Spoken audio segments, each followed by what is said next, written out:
Today's top three things. Number one, Japan. Number two, the 10-year bond yield here in the U.S.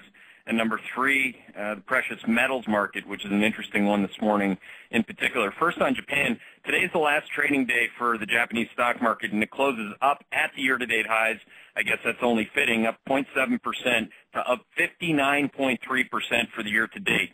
At the same time, again, shouldn't be surprising to anybody, the yen goes out pretty close to the year-to-date low, or it will today, around 105 and change versus the U.S. dollar. So again, if you get the yen right, yen down, you get the Nikkei right, and that's been a big story of 2013, which will be over coming up in a couple of days.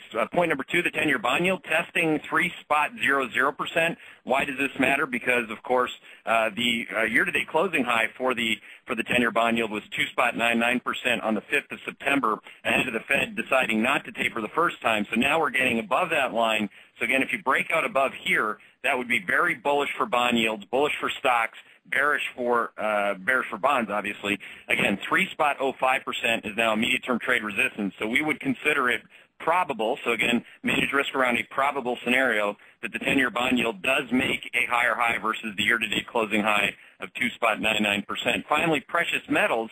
They do not like rates rising. You know that. Of course, gold is down 28% for the year-to-date, and silver is down like 36% for the year-to-date, and both of these things are down more again this morning. Now, we chose to short platinum. PTM is the ETF for that on Friday because it was up on a rope for no specific reason, so we shorted it on an overbought signal. But again, as long as rates are rising, that's the enemy for precious metals, so stay away from those, even though we're getting less bearish on commodities overall. So that's your top three things.